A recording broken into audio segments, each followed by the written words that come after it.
All right, thanks, Drew. Also new tonight, February is Teen Dating Violence Awareness Month, and this year's theme is Love is Respect. In fact, it's Love is Respect Week right now, and the goal is to empower young people to recognize unhealthy romantic patterns early and expect better from love. So we have Dawson V with the Quad Cities nonprofit Family Resources joining us right now. Dawson, thank you so much for being here with us. Thank you for having me. All right, when we say teen dating abuse, is that different from adult abuse we might think of? Absolutely.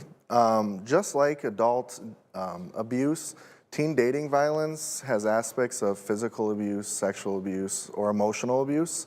But with teens, they have access to less resources than us adults do, oftentimes needing consent from their parent or guardian to receive other services like counseling and therapy or legal documents.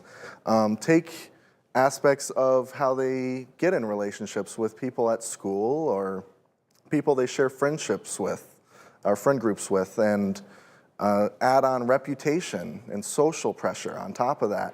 They're way less likely to also speak out about it. I'm thinking about that stat that we talked about at the beginning of the second half hour. 1 in 3 teenagers will experience some form of abuse. So if you are a parent or a friend or a sibling, what are some warning signs that you should be watching out for? Unfortunately, they're not always going to speak out for the reasons I just shared. But there's certainly some signs that you can look for. Any sort of physical abuse, any sort of manipulation or control that takes away their independence. They're not allowed to go hang out with friends without asking permission, or going to family functions without asking permission as well. I'm thinking too about, how hard it can be to navigate life at that time of your life when you're so young and there's so much happening and your brain is just trying to become its own thing. What are some tips you have for ways to approach your teen if you do see what could be some warning signs? Talking to them about what is healthy. Things like respect. Mutual respect is the cement block of a healthy relationship. If you can feel like you can be who you want to be and do what you want without having to ask for permission, those are all very good signs of a healthy relationship. Sitting down and asking them if they want to have services or talk to people, that's all what this month is about, is there's people here for them. Seriously, and let's talk about that. Family Resources offers a whole variety of services. For people that don't know, can you explain a little bit about what you guys offer? Absolutely. Family Resources walks alongside survivors of various violent crimes, from domestic abuse, teen dating violence, sexual abuse, human trafficking, and any other violent crimes, using services such as counseling and therapy, legal advocacy to help with things like protection orders, our sheltering and housing unit that assists people that have been displaced out of their homes due to violent crimes, as well as our 24/7, 365 crisis line that they can contact at any time. And you do have a pretty fun contest going on right now to kind of shed some light on all of this. Tell me about the art contest.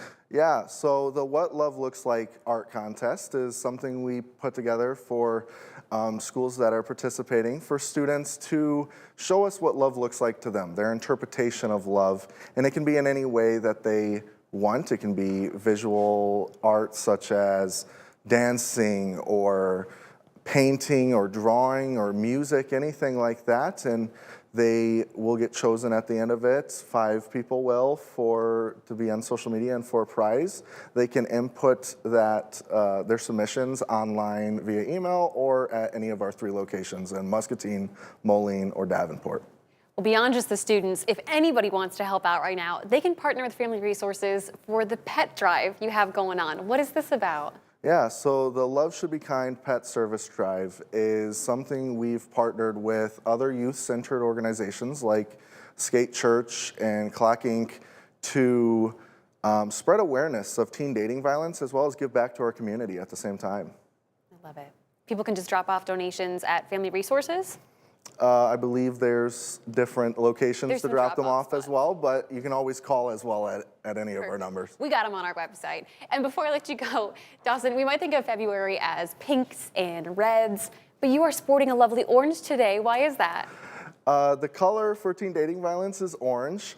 In I think it's very important, and we all think it's very important to wear orange on days, to show people and teenagers that we're here to speak with them and that we're here for them. Oftentimes, teens might not feel like their voice is heard, and it's important for us to show our support and show them there's people out there that care about you and your future. Yeah, and that are here to help and ready to help. Dawson, thank you so much for coming by today. Thank you very much for having me.